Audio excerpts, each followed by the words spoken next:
시댁 등골 빼먹는 빌어먹을 년. 시어머니의 투박한 소나기가 제 머리채를 무자비하게 낚아챘습니다. 아! 어머니, 갑자기 왜 이러세요? 시끄럽다.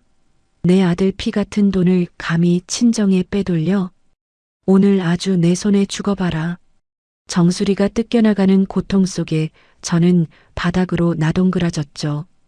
친정 동생 결혼식에 축의금 100만 원을 보냈다는 이유로 구미에서 KTX를 타고 날아와 제 집 현관 앞에서 난동을 부리신 겁니다.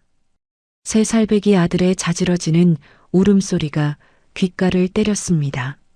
아수라장이 된 현관 앞에는 말리지도 못하고 어버버거리는 우유부단한 남편뿐이었어요. 그 처참한 난장판 속에서 저는 피눈물 대신 차가운 이성을 되찾았습니다. 어머니, 제가 번 돈 100만 원이 그렇게 아까우셨어요? 저는 오늘부로 어머님 통장으로 들어가던 생활비 싹 다 끊어드릴게요. 일주일 뒤 그 입에서 무슨 소리가 나올지 제가 똑똑히 지켜보겠습니다. 파렴치한 시어머니를 참교육한 통쾌한 사연 지금 바로 시작합니다.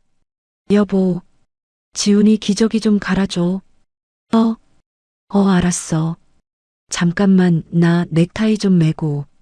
아휴, 내가 진짜 미쳐. 전쟁 같은 아침입니다.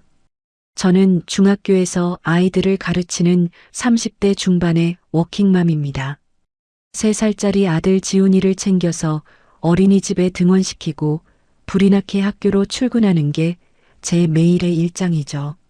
눈코 뜰 새 없이 바쁘게 돌아가는 하루하루가 고되지만 그래도 눈에 넣어도 아프지 않은 자식이 있기에 꾹 참고 버틸 수 있었습니다. 물론 제 남편도 꽤 훌륭한 버팀목입니다. 여보, 오늘 하루도 고생해. 내가 이따 지훈이 하원시킬게. 응, 고마워. 당신도 운전 조심하고.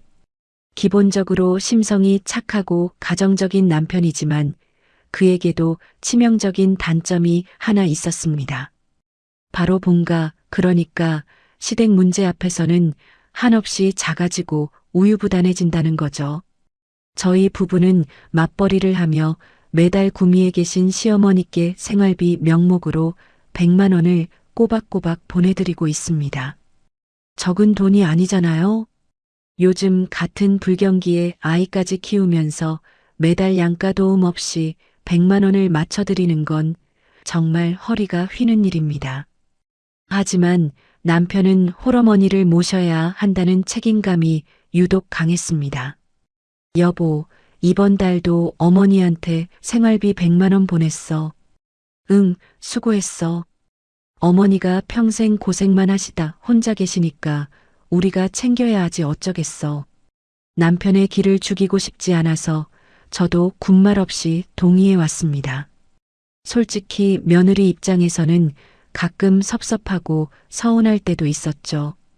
감사하다는 따뜻한 말 한마디는커녕 어머님은 그 돈을 당신이 누려야 할 당연한 권리라고 생각하셨거든요.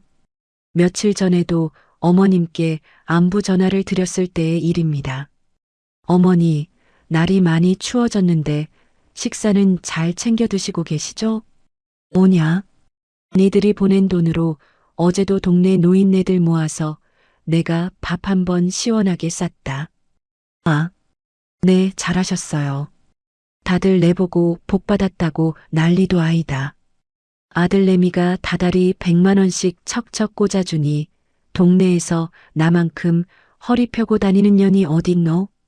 수화기 너머로 들려오는 어머님의 목소리는 한껏 고조되어 있었습니다. 제가 뼈 빠지게 일해서 보탠 돈이라는 사실은 쏙 빼놓고 오로지 내 귀한 아들이 주는 돈이라며 온 동네에 유세 삼아 자랑하고 다니시는 거였죠. 근데 아가, 넌 내 아들 돈 번다고 허투루 쓰면 안 된다. 네, 어머니, 저도 같이 벌고 있는데요. 아이고, 네가 벌어봤자 선생 월급이 뭐 얼마나 된다고 그러노? 가정의 기둥은 무조건 남자인 거다. 내 아들 등골 안 빠지게 네가 살림 똑바로 살고 내조 잘해라, 알았지? 가슴속에서 울컥하고 뜨거운 것이 치밀어 올랐지만 저는 꾹 참고 입술을 꽉 깨물었습니다. 네, 알겠습니다. 끊을게요. 어머니, 전화를 끊고 나면 항상 이유 모를 깊은 한숨이 새어나오곤 했어요. 그래도 묵묵히 참았습니다. 우리가 조금 덜 입고 덜 쓰더라도 어머님이 저렇게 기살아서 다니시면 된 거라고 스스로를 위로했죠. 남편이 중간에서 어머니와 아내 사이 눈치를 보며 곤란해하는 모습을 결코 보고 싶지 않았기 때문입니다. 오늘도 무겁게 가라앉은 마음을 억지로 달래며 저는 다시 산더미처럼 쌓인 업무와 바쁜 일상 속으로 무거운 발걸음을 옮겼습니다. 어느새 계절이 바뀌고 저희 친정에 아주 큰 경사가 생겼습니다. 바로 제 눈에 넣어도 아프지 않을 하나뿐인 남동생이 장가를 가게 된 겁니다. 일찍 돌아가신 아버지를 대신해 제가 업어 키우다시피 한 녀석이라 제게는 그 의미가 남달랐죠. 누나, 나 진짜 장가 간다. 매형한테도 꼭 고맙다고 전해줘. 어휴, 다 큰 녀석이 눈물은 왜 글썽거리고 그래. 이쁜 와이프 얻었으면 듬직하게 잘 살아야 하지. 가족 단톡방에 올라온 청첩장을 보는데 괜히 코끝이 찡해지더라고요. 동생의 결혼식을 며칠 앞두고 저는 저녁 식탁에서 남편과 마주 앉아 조심스럽게 운을 뗐습니다. 여보, 우리 지민이 축의금 말인데. 제 말에 밥을 먹던 남편이 숟가락을 내려놓으며 저를 빤히 쳐다보았습니다. 왜? 당신 얼마 생각하고 있는데? 설마 너무 적게 하려고 눈치 보는 건 아니지? 나 100만 원 정도 하고 싶어. 사실 적은 돈은 아니잖아. 그래도 하나뿐인 내 동생이고 아빠 없이 자란 녀석 기죽지 않게 누나로서 번듯하게 챙겨주고 싶어서. 말을 꺼내놓고도 내심 남편의 눈치가 보였습니다. 매달 시댁에 들어가는 100만 원의 생활비도 빠듯한데 또 큰 돈이 나가는 거니까요. 혹시라도 남편이 부담스러워하며 얼굴을 찌푸릴까봐 가슴이 조마조마했습니다. 그런데 제 걱정과 달리 남편은 씩 웃으며 흔쾌히 고개를 끄덕여 주었습니다. 당연하지. 처남 결혼식인데 그 정도는 해야 하지. 그동안 당신이 처남을 얼마나 각별하게 생각했는지 내가 다 아는데. 우리 이럴 때 쓰려고 아등바등 열심히 돈 버는 거잖아. 더 못해주는 게 아쉬울 뿐이지. 남편의 시원시원한 대답에 꽉 막혀있던 가슴이 뻥 뚫리는 것 같았습니다. 여보, 진짜 고마워. 당신 진짜 최고야. 내가 진짜 시집 하나는 잘 왔네. 에이, 부부 사이에 뭘 새삼스럽게. 대신 오늘 저녁 설거지는 당신이 하는 거다. 남편의 그 따뜻한 말 한마디와 장난스러운 미소에 그동안 시어머니 때문에 쌓였던 서운함이 눈 녹듯 싹 사라지는 기분이 들었죠. 이래서 든든한 내 편이 최고구나 싶었습니다. 드디어 다가온 동생의 결혼식 당일. 저는 예쁘게 차려입고 식장 입구에서 하객들을 맞이하며 분주하게 움직였습니다. 누나, 매형, 턱시도를 멋지게 빼입은 동생 녀석이 저희 부부를 보며 환하게 웃어 보였죠. 아이고, 우리 처남 오늘 인물 훤하네. 연예인 뺨치겠어. 진짜 멋있다. 남편이 동생의 어깨를 툭 치며 호탕하게 웃어주었습니다. 저는 미리 가방 속에 고이 챙겨둔 두툼한 돈봉투를 꺼내어 동생의 손에 꼭 쥐어주었습니다. 지민아, 이거 누나랑 매형이 주는 거야. 결혼해서 지지고 볶고 싸우더라도 절대 서로 손 놓지 말고 알콩달콩 행복하게 잘 살아. 누나, 진짜 고마워. 나 누나랑 매형 걱정 안 시키고 진짜 잘 살게. 봉투를 받고 동생의 눈시울이 붉어지는 걸 보니 저도 모르게 왈칵 눈물이 쏟아질 뻔했습니다. 남편도 옆에서 흐뭇한 미소를 지으며 저희 남매를 따뜻하게 바라봐 주었죠. 그렇게 정신없이 바쁘고 행복했던 결혼식이 무사히 끝났습니다. 저희 가족은 그 어느 때보다 화기애애했고 며칠 뒤 저희 부부도 다시 평범하고 바쁜 워킹맘, 워킹데디의 일상으로 돌아왔습니다. 동생을 번듯하게 장가보냈다는 뿌듯함에 제 발걸음은 한결 가벼웠고 집안에는 오랫동안 따뜻한 평화가 머무는 듯 했습니다. 동생의 결혼식이 끝나고 며칠 뒤 평화롭던 우리 집에 생각지도 못한 먹구름이 몰려오기 시작했습니다.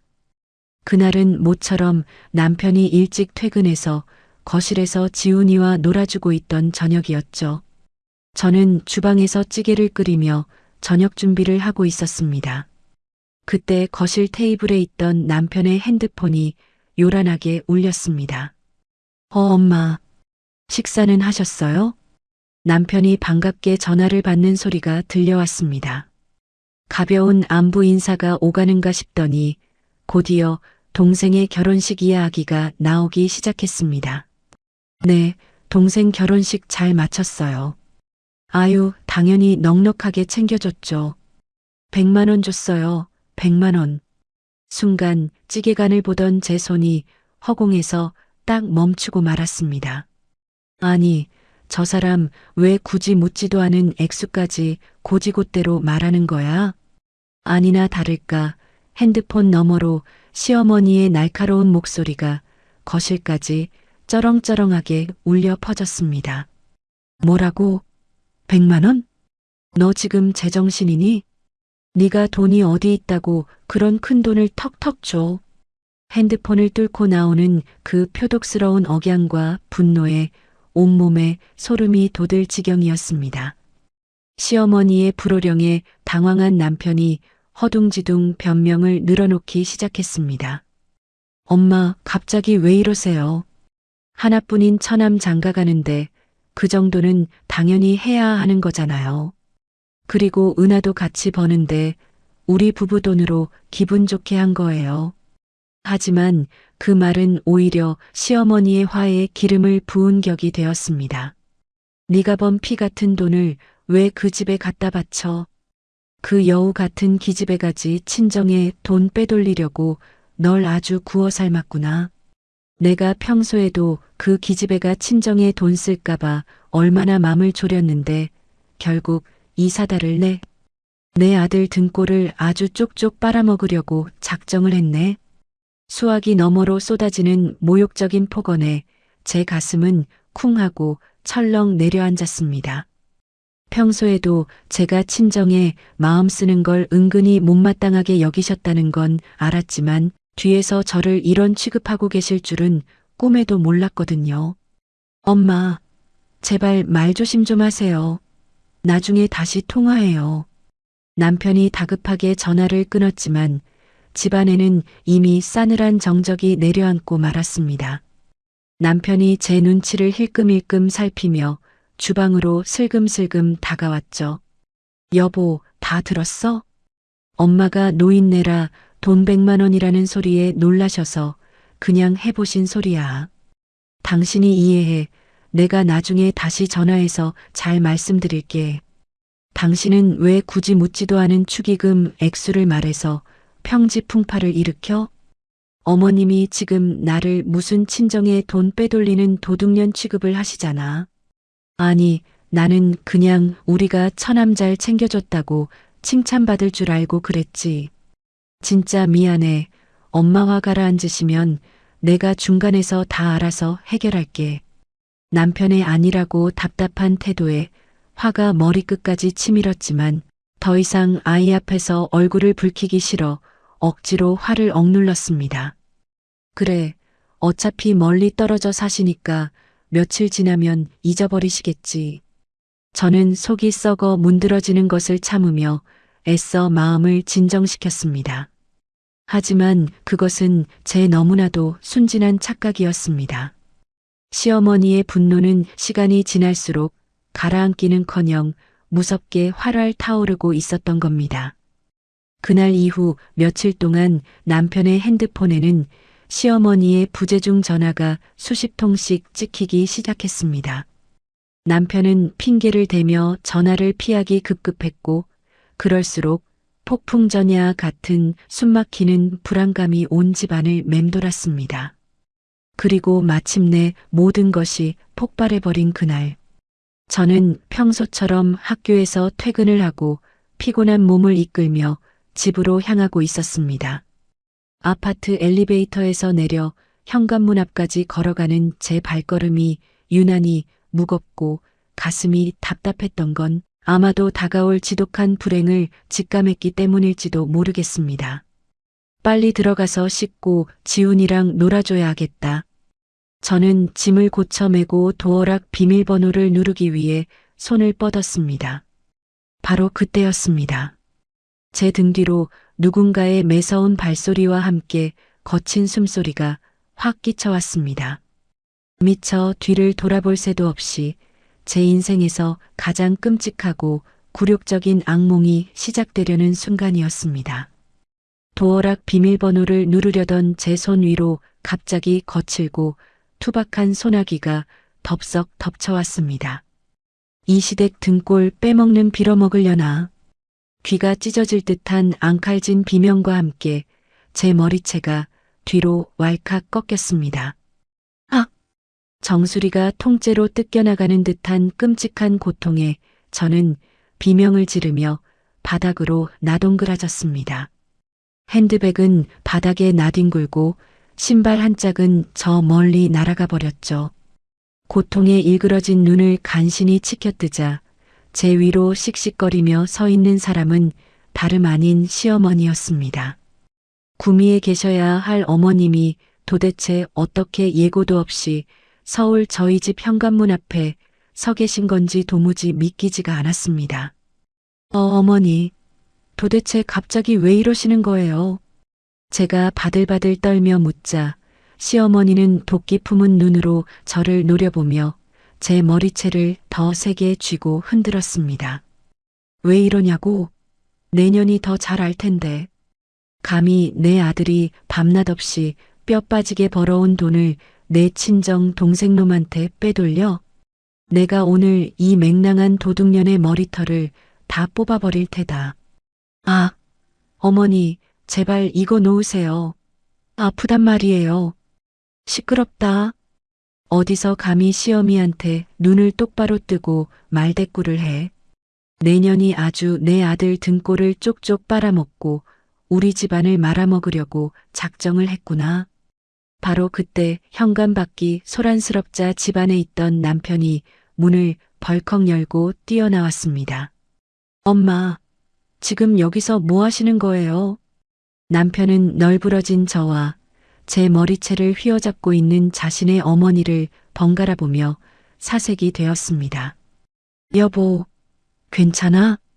남편이 제 팔을 잡으며 다급하게 외쳤지만 정작 제 머리채를 쥔 어머님의 손은 떼어내지도 못하고 쩔쩔매고만 있었죠.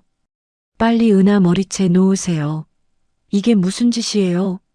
남편은 차마 어머니에게 강하게 물리력을 쓰지도 못한 채 곁에서 어버버거리며 안절부절 못할 뿐이었습니다. 엄마, 제발요. 뭐 하시는 거예요? 나라, 넌 비켜. 이 여우 같은 년이 내 피 같은 돈을 훔쳐다 친정에 퍼다 나르는데 넌 분하지도 않니? 내가 오늘 이년의 버르장머리를 아주 단단히 고쳐놓을 거다. 어머님의 악다구니는 복도를 쩌렁쩌렁 울렸고 저는 수치심과 고통에 숨조차 제대로 쉴 수 없었습니다. 그 소란에 놀란 3살배기 아들 지훈이가 맨발로 현관까지 아장아장 걸어 나왔습니다. 엄마, 으앙 엄마. 제 참담한 모습을 본 지훈이는 자지러지게 울음을 터뜨렸습니다. 아이가 겁에 질려 통곡하는 소리를 듣는 순간 제 머릿속에서 이성의 끈이 탁 하고 끊어지는 것 같았죠. 그토록 아끼고 사랑했던 내 가정, 내 아이가 무참히 짓밟히는 이 끔찍한 아수라장. 그리고 제 아내가 머리채를 잡힌 채 내동댕이 쳐졌는데도 어머니라는 이유로 강하게 제지하지 못하고 방관하는 저 멍청하고 우유부단한 남편. 바닥에 엎드린 채 엉망이 된 머리카락 사이로 바들바들 떨고 있는 남편의 발끝을 바라보던 저는 순간 핏발 선 눈에 맺혔던 눈물이 차갑게 식어가는 것을 느꼈습니다.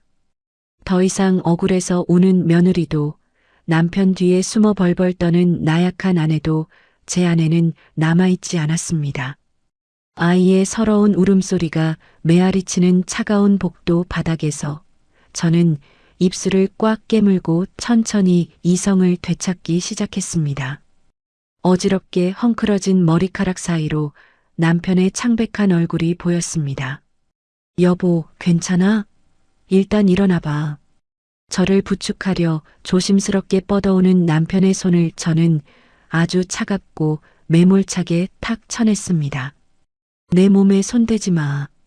그 짧고 서늘한 제 한마디에 남편은 흠칫 놀라며 뒤로 물러섰죠. 방금 전까지 바닥에 나동그라져 고통의 비명을 지르던 저는 놀랍게도 더 이상 울지 않았습니다. 수치심과 억울함으로 범벅이 되었던 눈물은 제 안의 차가운 분노에 닿아 이미 바싹 말라붙은 지 오래였습니다. 아이고, 저 독한 년 눈깔 치켜뜨는 것 좀 보소. 시어미가 혼을 내면 무릎 꿇고 싹싹 빌어도 모자랄 판에 어디서 어른을 그렇게 노려봐. 여전히 씩씩거리며 손가락질을 해대는 시어머니를 향해 저는 그 어떤 대꾸도 하지 않았습니다. 저런 상식 이하의 인간과 짐승처럼 엉겨붙어 소리를 지르고 말을 섞을 가치조차 느끼지 못했으니까요. 저는 비틀거리며 자리에서 일어나 맨발로 차가운 현관 바닥에 서서 자지러지게 울고 있는 지훈이를 번쩍 안아들었습니다. 우리 아들 괜찮아. 엄마 여기 있어. 뚝 하자.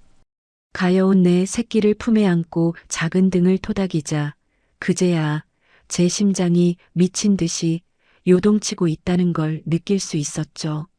하지만 겉으로는 그 어느 때보다 침착하고 싸늘한 표정으로 안방을 향해 걸음을 옮겼습니다. 너 지금 어딜 들어가는 거냐? 내 말 아직 안 끝났다. 뒤에서 시어머니가 악을 쓰며 따라 들어오려 했지만 저는 안방 문을 신경질적으로 쾅 닫아버렸습니다. 그리고 옷장에서 가장 큰 여행용 캐리어를 꺼내 침대 위에 펼치고는 당장 필요한 저와 지훈이의 속옷과 옷가지들을 미친 듯이 쓸어 담기 시작했습니다. 손이 바들바들 떨렸지만 멈추지 않았습니다. 쾅쾅쾅. 당장 문 안 열어? 인연이 감히 시어미 앞에서 방문을 쾅쾅 닫고 지랄이야. 밖에서는 시어머니의 앙칼진 고함이 들려왔고 곧이어 방문이 벌컥 열리며 땀범벅이 된 남편이 뛰어들어왔습니다. 여보, 너 지금 뭐 하는 거야? 짐은 갑자기 왜 싸? 남편이 캐리어를 닫으려는 제 손을 억지로 붙잡으며 다급하게 물었습니다. 이거나. 나 당장 지훈이 데리고 친정으로 갈 거니까. 아니, 엄마가 놀라셔서 잠깐 이성을 잃으신 거야. 내가 당신 대신해서 다 설명하고 오해 풀어드릴 테니까 일단 짐 내려놔. 응? 제발 엄마 앞에서는 이러지 마. 오해? 무슨 오해? 내 동생 장가 가는데 누나인 내가 내 돈 100만 원 준 게 오해받을 일이야? 그리고 당신 눈에는 당신 엄마가 이성 잃고 소리 지르는 것만 보이고 당신 마누라가 머리채 잡혀서 개 끌리듯 바닥에 질질 끌린 건 안 보여? 제가 피를 토하듯 차갑게 쏘아붙이자 남편은 꿀먹은 벙어리처럼 입을 꾹 다물었습니다. 당신이 중간에서 진작에 똑바로 처신했으면 이런 미친 꼴은 안 당했어. 비켜. 당장 내 눈앞에서 비키라고. 저는 남편의 가슴팍을 거칠게 밀쳐내고 캐리어 지퍼를 드르륵 닫아버렸습니다. 그리고 지훈이의 손을 꼭 잡고 무거운 캐리어를 끈 채 안방을 나섰습니다. 거실 한가운데 떡하니 버티고 서 있던 시어머니가 제 손에 들린 짐가방을 위아래로 훑어보더니 기가 찬다는 듯 코웃음을 쳤습니다. 꼴에 자존심은 있어서 친정으로 도망을 가시겠다? 그래, 가라가. 가서 내년이 우리 집안 돈 다 빼돌리다 시어미한테 머리채 뜯겼다고 동네방네 떠들어봐라. 어디 누가 욕을 먹나 한번 보자. 저는 끝까지 시어머니에게 시선 한 번 주지 않고 현관문을 나섰습니다. 여보, 은하야. 등 뒤에서 남편이 애타게 부르는 소리가 들렸지만 저는 한 번도 뒤돌아보지 않고 닫히는 엘리베이터 문 사이로 시선을 거두었습니다. 아파트 단지를 빠져나와 정신없이 택시에 올라타고 나서야 팽팽하게 당겨졌던 긴장의 끈이 툭 하고 끊어지는 듯 했습니다. 떨리는 목소리로 목적지를 말하고 창밖을 바라보는데 무릎에 안긴 지훈이가 지쳤는지 제 품으로 파고들며 훌쩍이다 잠이 들었습니다. 아이의 눈가에 말라붙은 눈물 자국을 엄지손가락으로 조심스럽게 닦아주며 저는 속으로 수백 번, 수천 번 피눈물을 흘리며 다짐했습니다. 이제 더 이상은 착한 며느리 콤플렉스에 빠져 바보같이 당하고만 살지 않겠다고 말이죠.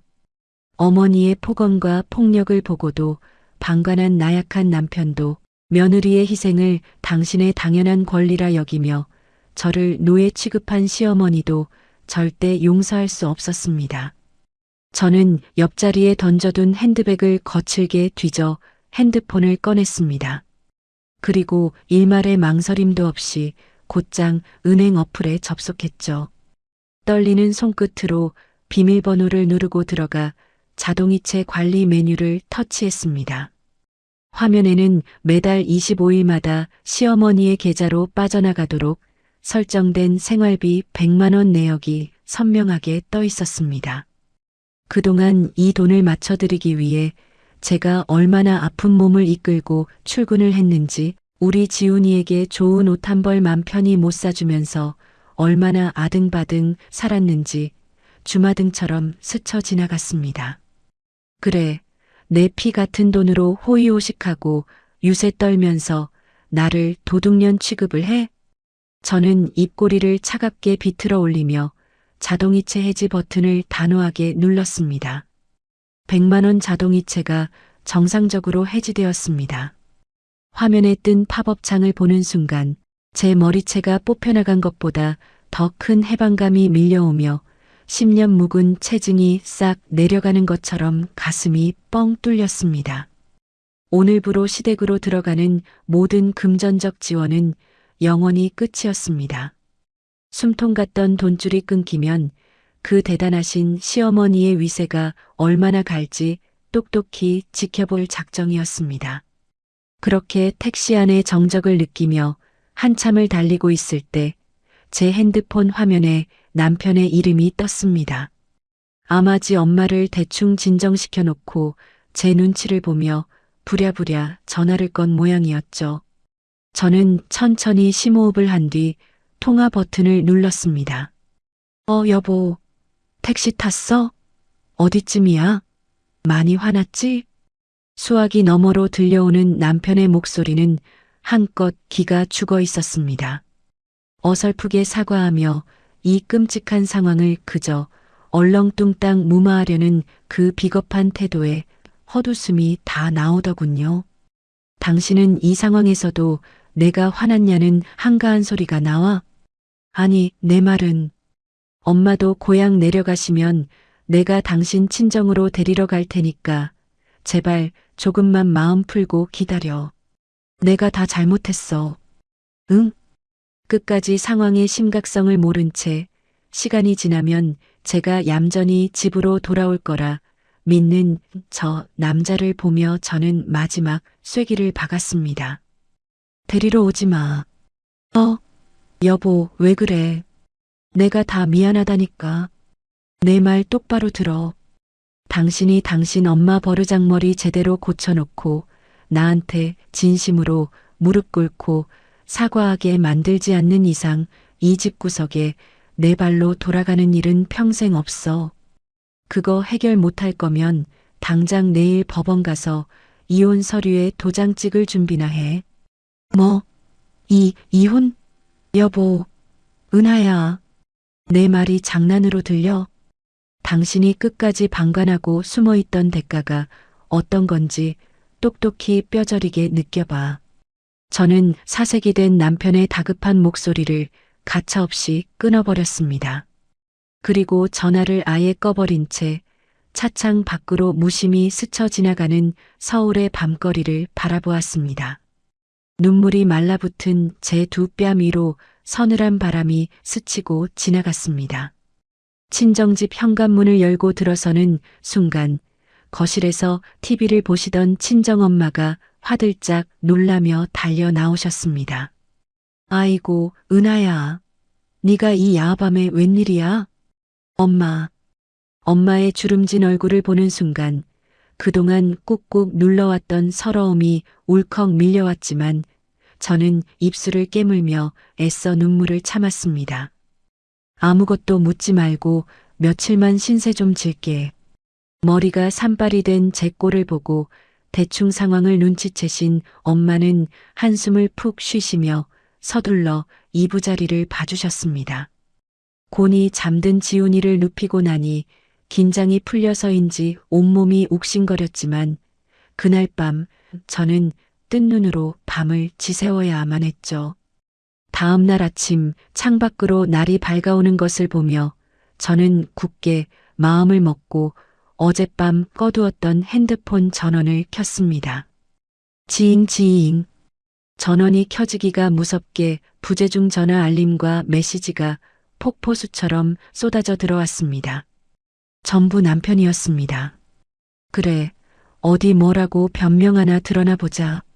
저는 차가운 눈으로 화면을 내려다보다가 마침 울리기 시작한 남편의 전화를 받았습니다. 여보, 은하야. 제발 끊지 마. 내 말 좀 들어봐. 수화기 너머로 들려오는 남편의 목소리는 잔뜩 쉬어 있었고 숨 넘어갈 듯 다급했습니다. 이혼 서류 떼서 법원 앞에서 만나자는 말 아니면 끊어. 아니야. 내가 진짜 미친놈이야. 내가 다 잘못했어. 갑자기 엉엉 소리내어 우는 남편의 목소리에 저는 잠시 말문이 막혔습니다. 항상 좋은 게 좋은 거라며 실실 웃기만 하던 남편이 이렇게 통곡을 하는 건 맹세코 처음 듣는 일이었으니까요. 여보, 어제 당신이 지훈이 데리고 나가버리고 나서 나 진짜 미쳐버리는 줄 알았어. 남편은 훌쩍이며 어젯밤 제가 떠난 직후의 상황을 쏟아내기 시작했습니다. 텅 빈 거실에 혼자 우두커니 앉아 있는데 바닥에 당신 신발 한 짝이 뒹굴고 있더라. 그거 보는데 내가 얼마나 쓰레기 같은 놈인지 뼈저리게 느껴졌어.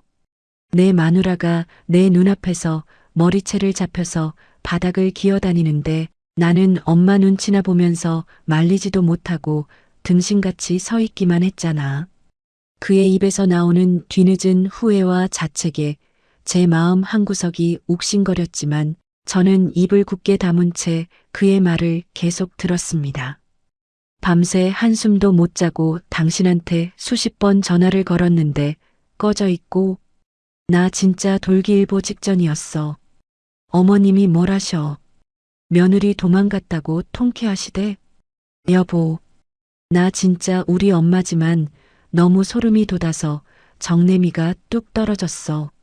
남편의 목소리가 파르르 떨리고 있었습니다. 엄마가 아침에 내려가시면서 콧방귀를 뀌면서 그러더라. 그 독한 년 내버려둬라. 직간년이 갈 데가 어딨겠니. 며칠 친정 구석에 처박혀 있다가 기어들어 오겠지. 하면서 당신 욕을 막 쏟아내시는 거야. 충분히 예상했던 반응이라 놀랍지도 않았습니다. 하지만 남편의 다음 말은 제 예상을 완전히 뒤엎었습니다. 근데 엄마가 갑자기 목소리를 깔더니 나한테 따져 묻는 거야. 그리고 생활비 100만 원은 제때 보내라. 뭐? 내가 그 말을 듣는 순간 내 머릿속에서 뭔가가 툭 하고 끊어지는 것 같았어. 내 마누라는 어제 그 지옥 같은 꼴을 당하고 핏덩이 안고 쫓겨났는데 우리 엄마라는 사람은 며느리 걱정, 손주 걱정은커녕 당장 자기 통장에 100만 원 꽂힐 것만 생각하는 거야. 내가 그동안 당신한테 무슨 짓을 강요하며 살았는지 그제야 똑똑히 보이더라. 수학이 넘어 남편은 숨을 헐떡이며 오열하고 있었습니다. 그래서 당신이 어머님한테 뭐라고 했는데? 제가 떨리는 목소리로 묻자 남편이 끄끄대며 대답했습니다. 내가 태어나서 처음으로 엄마한테 미친 듯이 악을 쓰고 고함을 질렀어. 엄마가 내 가정 다 망쳤어. 며느리가 돈 찍어내는 기계야? 은하가 안 벌어오면 엄마 그깟 동네방네 유세도 못 떨어. 다신 우리 집에 오지도 마. 나 이제 엄마 아들 안 해. 소리 질렀어. 저는 망치로 머리를 한 대 얻어맞은 듯 멍해졌습니다. 평생 어머니 말이라면 껌뻑 죽고 큰 소리 한 번 내본 적 없던 그 우유부단하고 효자병 걸린 남편이 어머님께 폐륜에 가까운 고함을 지르고 절연을 선언했다니요. 여보, 내가 당신 방패막이 못 돼줘서 진짜 미안해. 내가 다 끊어낼게. 엄마가 다시는 당신 털끝 하나 못 건드리게 할 테니까 제발 나 한 번만 용서해줘. 응? 전화기를 붙잡고 아이처럼 엉엉 우는 남편의 진심 어린 참회에 꽁꽁 얼어붙어 있던 제 마음도 아주 조금은 흔들리는 것을 느꼈습니다.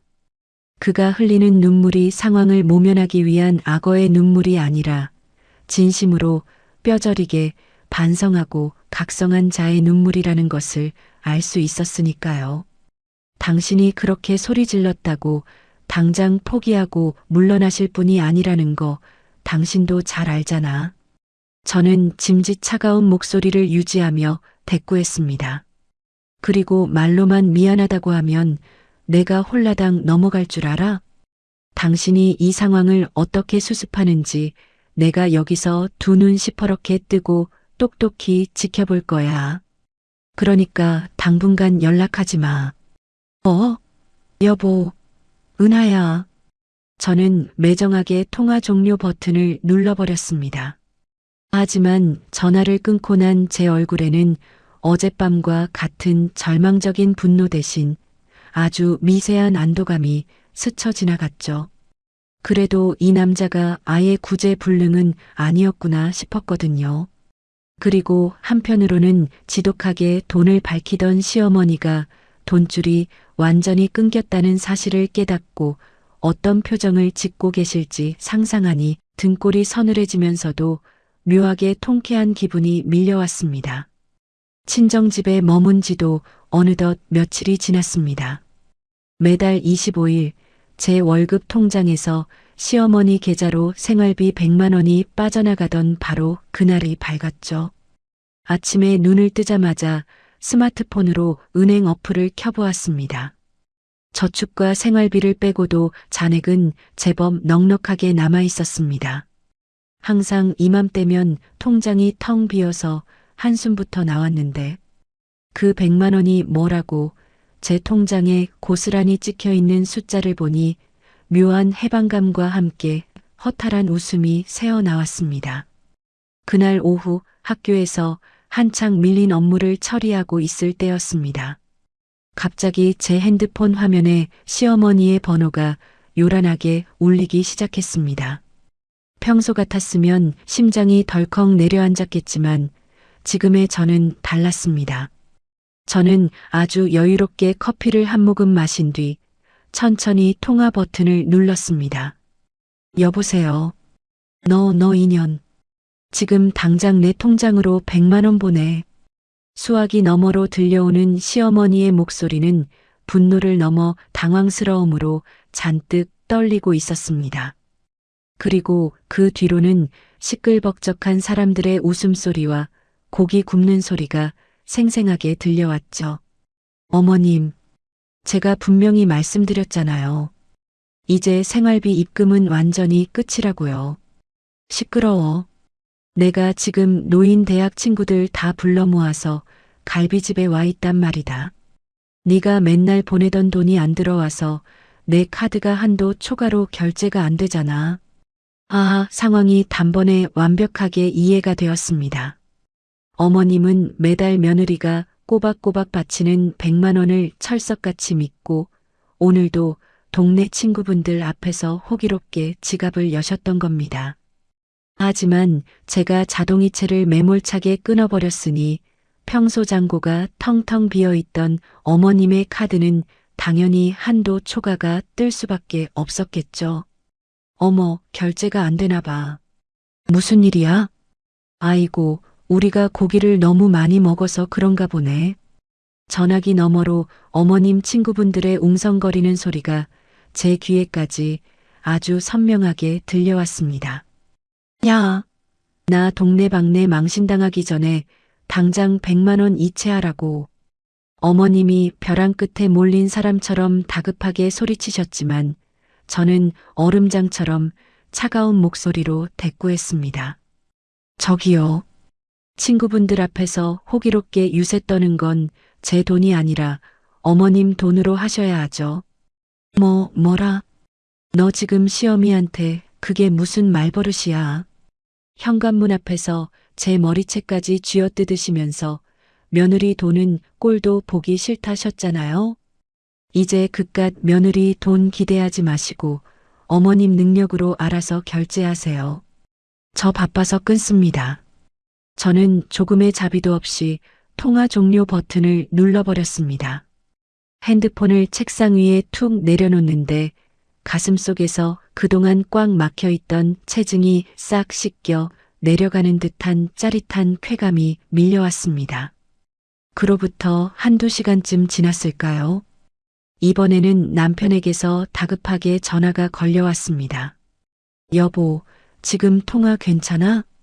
눈치를 한껏 살피는 남편의 조심스러운 목소리에 저는 무뚝뚝하게 대답했습니다. 왜? 어머님이 고깃값 내달라고 당신한테 난리 치셔? 당신 그거 어떻게 알았어? 아까 나한테 당장 100만 원 내놓으라고 소리 지르시길래 알아서 하시라고 끊었거든. 당신한테도 SOS 쳤나 보네. 제 덤덤한 대답에 남편이 깊은 한숨을 푹 내쉬며 자초지종을 털어놓기 시작했습니다. 나한테 전화가 진짜 20통은 넘게 온 것 같아. 처음엔 당신한테 하도 미안해서 핑계대고 일부러 안 받았거든. 그런데 하도 미친 듯이 울려대서 혹시 무슨 큰일이라도 났나 싶어서 받았더니 엄마가 식당에서 엉엉 울면서 전화를 하더라고. 남편의 말을 들어보니 식당에서의 상황은 제가 상상했던 것보다 훨씬 더 처참하고 비참했던 모양이었습니다. 제가 전화를 매정하게 끊어버린 후 어머님은 식당 카운터에서 얼굴이 불그락푸르락해진 채로 쩔쩔매고 계셨다고 합니다. 뒤에 서 있던 친구분들은 돈도 없으면서 왜 오라고 부른 거냐며 대놓고 따가운 눈치를 줬고 식당 주인은 카운터를 두드리며 계산을 재촉했겠죠.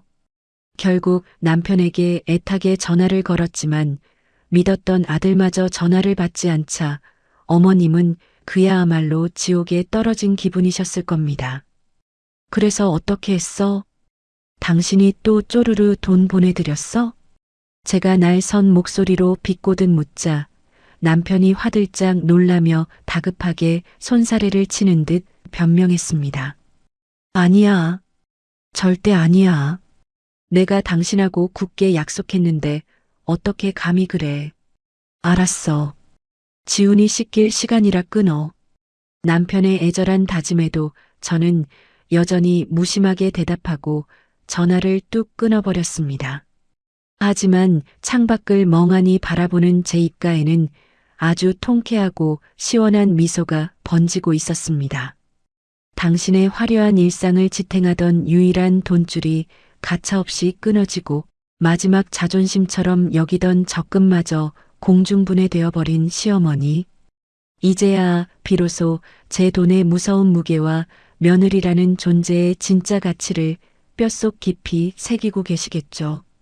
평온하게 가라앉은 친정집의 저녁 공기를 깊게 들이마시며 저는 오랜만에 두 다리를 쭉 뻗고 아주 홀가분한 저녁을 맞이했습니다. 그렇게 통쾌했던 고깃집 사건이 있은 후 일주일이라는 시간이 훌쩍 지났습니다. 저와 지훈이는 친정집의 따뜻한 보살핌 속에서 조금씩 안정을 되찾아가고 있었죠. 하지만 제 핸드폰만큼은 하루도 빠짐없이 지옥 같은 진동을 토해내고 있었습니다. 지잉.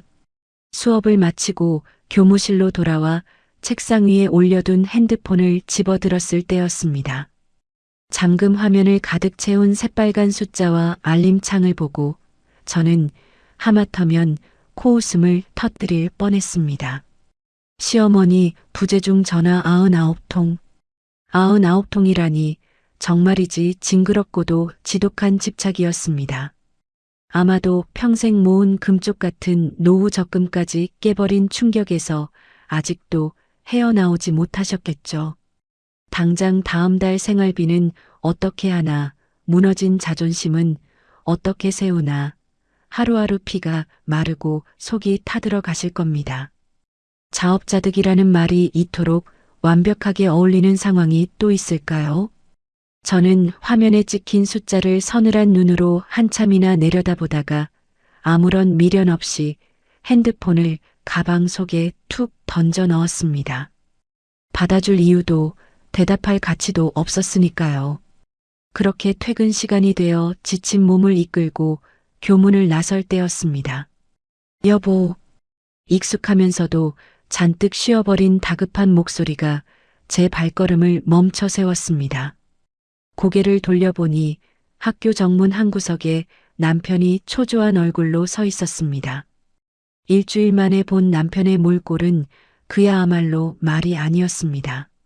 머리는 덥룩하고 수염은 듬성듬성 자라 있었으며 눈 밑에는 짙은 다크서클이 턱 밑까지 내려와 있었죠. 마치 며칠 밤낮을 뜬 눈으로 지새운 사람처럼 초췌한 모습이었습니다. 당신이 여기 웬일이야? 제가 얼음장처럼 차가운 목소리로 묻자 남편이 제 앞으로 허둥지둥 다가왔습니다. 여보, 은하야. 얼굴이 반쪽이 됐네. 지훈이는 잘 있어? 나 진짜 당신이랑 지훈이 보고 싶어서 미치는 줄 알았어. 이혼 서류 떼서 오라고 했을 텐데. 빈손으로 온 거면 당장 돌아가. 제가 매몰차게 뒤돌아서려 하자 남편이 다급하게 제 소매자락을 덥석 부여잡았습니다. 잠깐만. 제발 내 말 좀 들어줘. 나 당신이랑 절대 이혼 못해. 내가 진짜 다 잘못했어. 그리고는 주변의 시선에도 아랑곳하지 않고 남편이 갑자기 차가운 아스팔트 바닥 위로 털썩 무릎을 꿇어버렸습니다. 당신 지금 뭐 하는 짓이야? 사람들 보잖아. 당장 안 일어나? 제가 기겁을 하며 소리쳤지만 남편은 아랑곳하지 않고 굵은 눈물을 뚝뚝 흘리기 시작했습니다. 사람들이 보든 말든 상관없어. 내가 당신한테 지은 죄가 얼만데 이깟 쪽팔림이 대수야.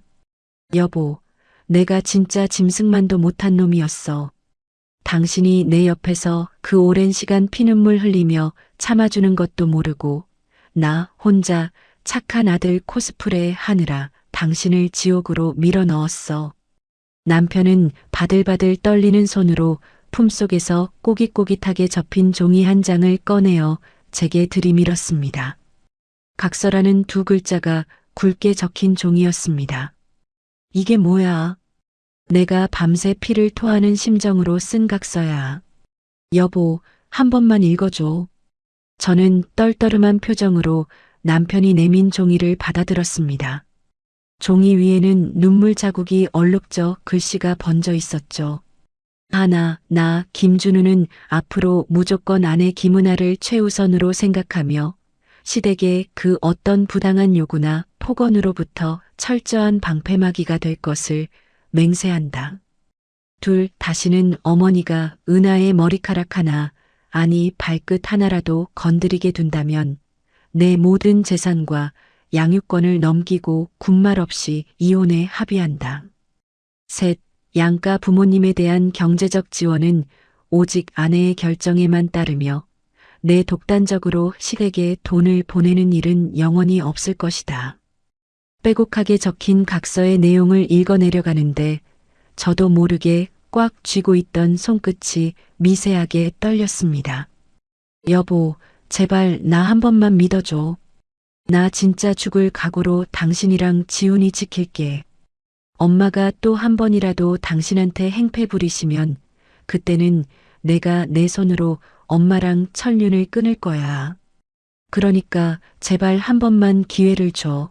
응? 바짓가랑이를 붙잡고 어린아이처럼 통곡하는 남편을 내려다보며 저는 복잡한 감정에 휩싸였습니다.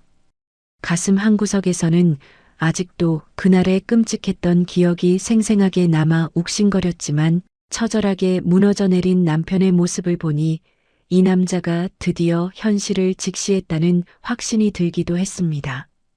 저는 각서를 조심스럽게 접어 제 가방 깊숙한 곳에 찔러 넣었습니다.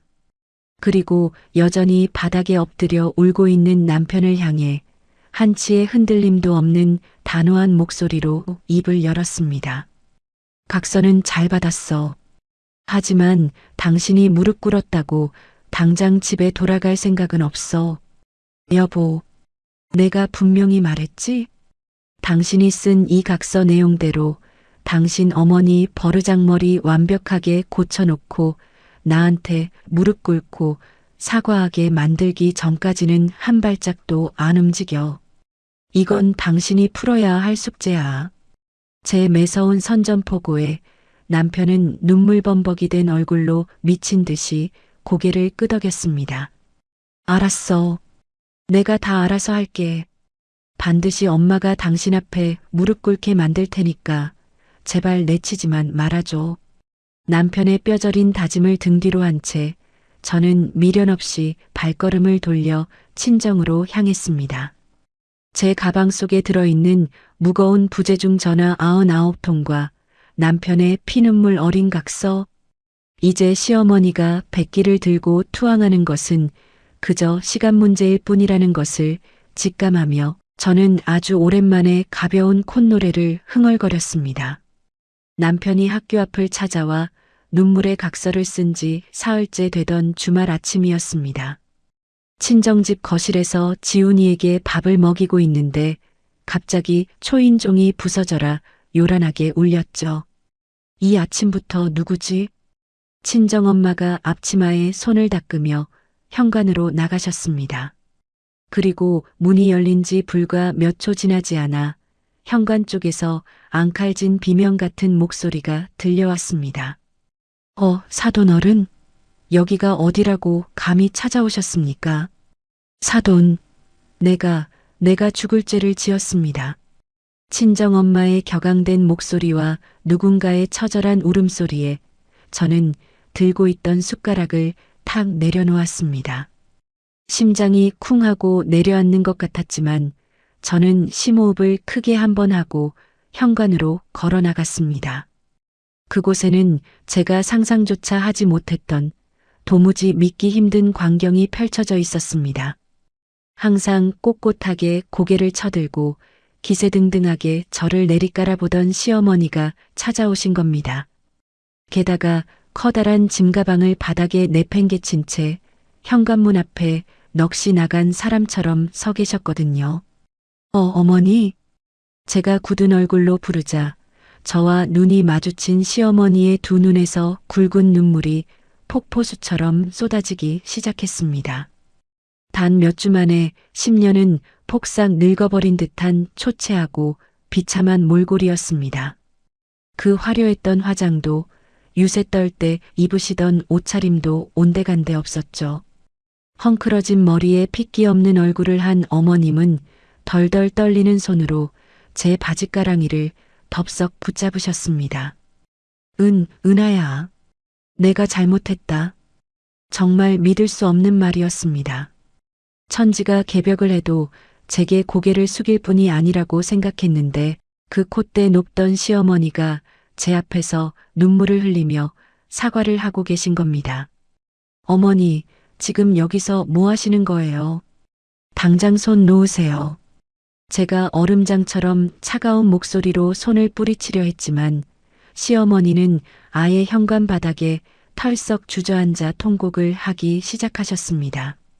아이고, 내가 미쳤지. 내가 단단히 미쳤었어. 은하야, 제발 이 늙은이 한 번만 용서해다오. 아침 드라마에서나 볼 법한 눈물 콧물 범벅의 오열에 옆에 계시던 친정엄마마저 기가 차서 입을 다물지 못하고 서 계셨죠. 사돈, 내 귀한 딸 머리채를 잡아 뜯어놓고 이제 와서 무슨 행패입니까? 당장 나가세요. 친정엄마가 소리치며 어머님을 밀어내려 했지만 어머님은 바닥에 찰싹 엎드린 채 제 발목을 부여잡고 늘어지셨습니다. 사돈, 내가 죽을 죄를 지었습니다. 내 입이 방정이고 내 손이 미쳤었습니다. 은하야, 내가 다 오해했어. 시어머니는 가슴을 팡팡 치며 억눌린 감정을 토해내듯 고백을 이어가셨습니다. 네가 벌어서 주는 돈인 줄은 꿈에도 모르고 우리 아들 혼자 뼈 빠지게 버는 돈을 네가 다 훔쳐가는 줄 알았어.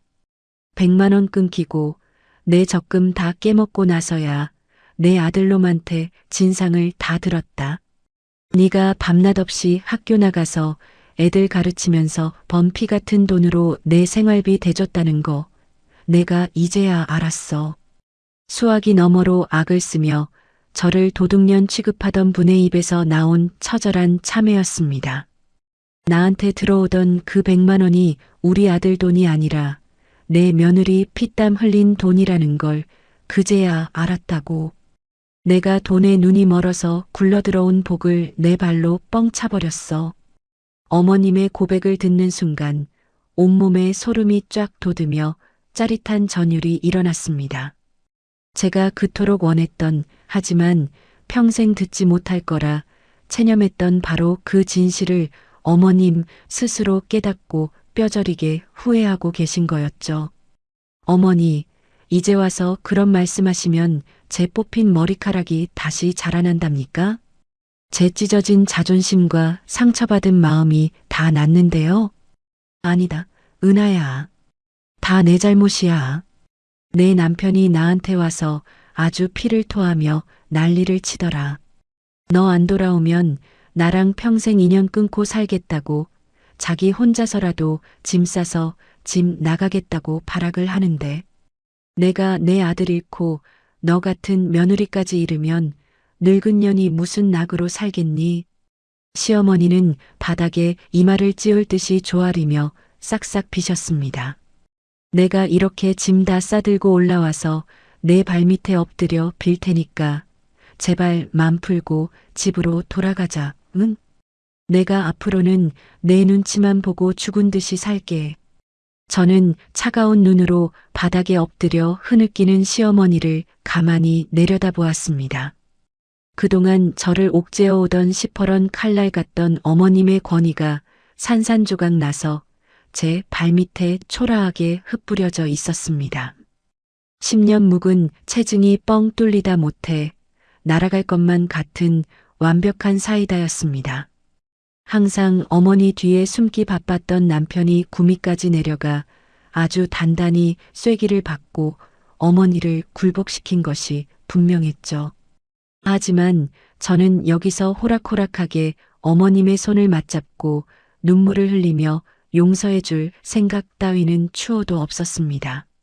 어머니, 제가 차갑게 가라앉은 목소리로 입을 열자 시어머니가 바들바들 떨며 고개를 드셨습니다.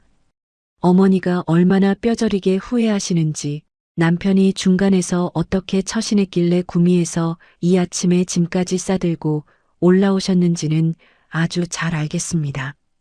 하지만 고작 눈물 몇 방울 흘리고 무릎 꿇으셨다고 제 마음이 하루아침에 예전처럼 돌아설 거라 착각하지 마세요.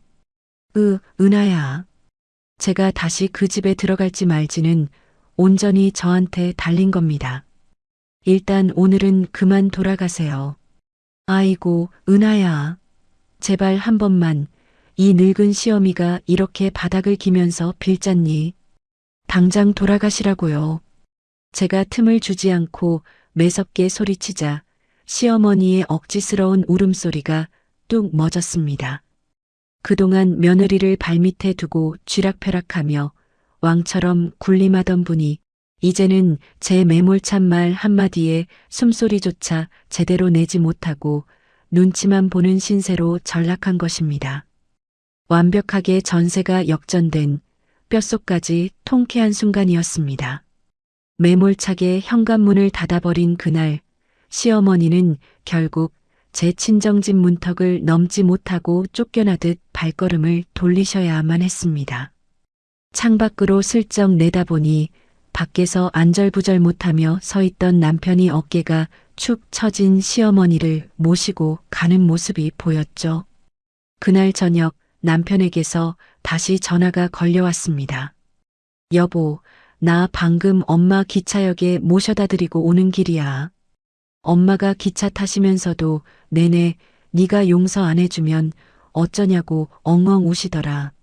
그래서 당신 마음이 또 약해졌어?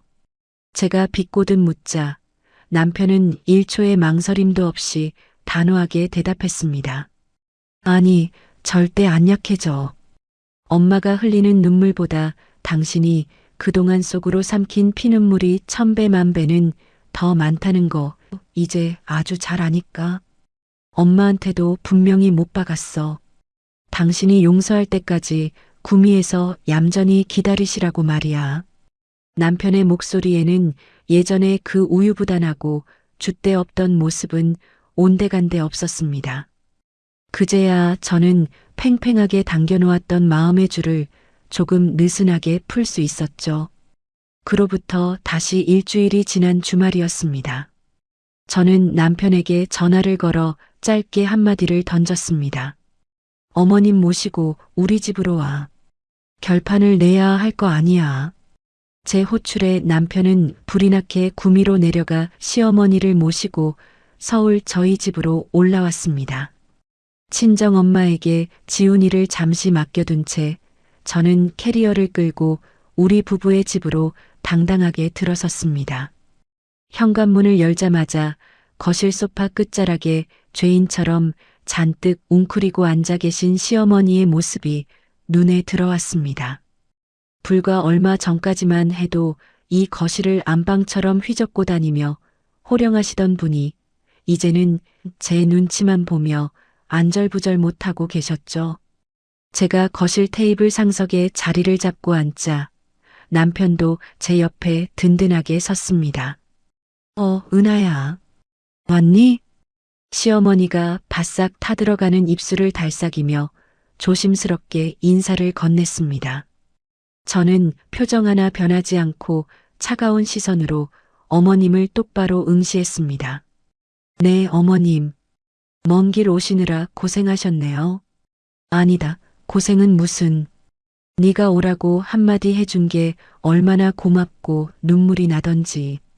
어머님이 다시 눈시울을 붉히며 치맛자락을 꽉 틀어주셨습니다.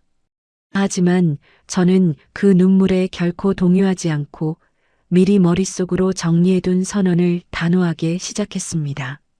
어머님, 제가 오늘 두 분을 부른 건 지난번 일에 대해 사과를 받아주기 위해서가 아닙니다. 앞으로 이 집안의 새로운 규칙을 정하기 위해서 부른 겁니다. 제 입에서 나온 새로운 규칙이라는 말에 시어머니와 남편은 바짝 긴장한 채 침을 꿀꺽 삼켰습니다. 첫째, 앞으로 시댁으로 들어가는 생활비는 정확히 절반으로 줄일 거고요. 매달 50만 원씩만 남편 통장에서 이체되도록 할 겁니다. 네. 그래야 하지. 그동안 내가 염치 없이 며느리 피 같은 돈을 덥석덥석 받았었구나. 50만 원도 감지덕지다. 은하야. 시어머니는 제 말이 끝나기가 무섭게 고개를 세차게 끄덕이며 동의하셨습니다. 둘째, 앞으로 저한테 조금이라도 막말을 하시거나 제 친정 식구들을 들먹거리시면 그 생활비 50만 원마저도 영영 끝입니다. 그땐 정말 남편과 이혼 서류에 도장 찍을 테니 아들 얼굴 평생 안 보고 사실 각오로 말씀하세요.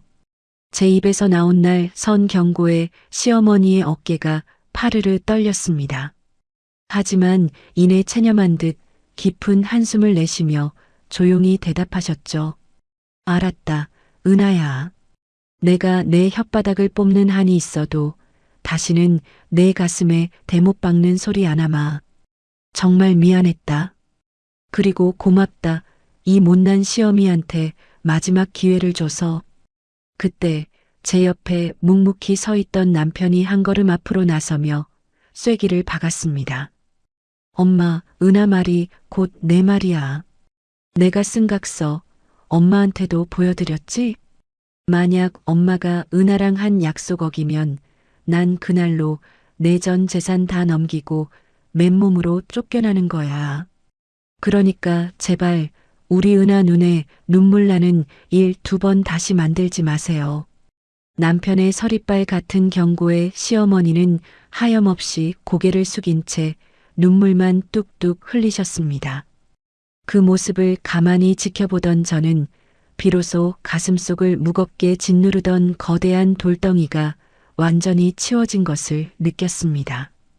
며느리라는 이유로 당연하게 강요받던 희생, 어머니라는 이름표 뒤에 숨어 아내의 상처를 방관하던 비겁함, 그 모든 굴레와 악습이 제 단호한 결단 앞에서 완벽하게 산산조각이 난 것입니다. 규칙은 이게 전부입니다. 식사 안 하셨으면 남편이랑 2분이 나가서 밥 먹고 오세요. 저는 피곤해서 좀 쉬어야 하겠으니까요. 제가 자리에서 털고 일어나 안방으로 들어가려 하자 시어머니가 황급히 자리에서 일어나셨습니다. 아니다, 아니다. 나는 어서 구미로 내려가 봐야 하겠다. 너 피곤할 텐데 푹 쉬어라, 애미야. 시어머니는 혹여나 제 심기를 거스를까봐 쫓기듯 현관문을 나서셨고 남편이 어머님을 배웅하러 따라 나갔습니다. 잠시 후 텅 빈 거실에 홀로 남은 저는 소파에 깊숙이 몸을 기댔습니다. 얼마 지나지 않아 현관문이 열리고 남편이 조심스러운 발걸음으로 다가와 제 옆에 무릎을 꿇고 앉았습니다. 여보, 정말 고마워. 나 안 버려줘서, 그리고 우리 가정 지킬 수 있게 기회 줘서. 앞으로는 당신이 내 인생의 무조건 영순이야. 남편이 제 손을 꼭 쥐며 눈물 고인 눈으로 진심을 전했습니다. 말만 번지르르하게 하면 알지? 당신 앞으로 평생 내 밑에서 박박기면서 살아. 제가 장난스럽게 코웃음을 치며 쏘아붙이자 남편은 그제야 긴장이 풀린 듯 환하게 웃어 보였습니다. 당연하지. 마당쇠처럼 뼈가 부서지도록 모시겠습니다, 마님. 그날 이후 저희 부부의 일상은 다시 제자리를 찾았습니다. 하지만 그 안의 공기는 이전과는 180도 달라져 있었죠. 남편은 약속대로 시댁에 관련된 일이라면 알아서 척척 철벽을 쳤고 시어머니 역시 명절이나 생신 때조차 제 눈치를 보며 한없이 조심스러운 태도를 유지하셨습니다. 이제 더 이상 어머님의 억지스러운 유세도 제 피 같은 돈이 새어나갈 일도 없었습니다. 지훈이의 해맑은 웃음소리가 울려 퍼지는 거실에서 남편이 타주는 따뜻한 커피를 마시며 저는 비로소 진정한 평화와 제 삶의 주도권을 되찾았음을 실감합니다. 착한 며느리라는 무거운 허울을 벗어던지고 제 목소리를 낸 대가는 이토록 달콤하고 짜릿한 사이다였습니다. 저 창밖으로 눈부시게 쏟아지는 햇살처럼 앞으로 제 앞에 펼쳐질 워킹맘 김은아의 인생은 그 어느 때보다 찬란하게 빛날 것입니다.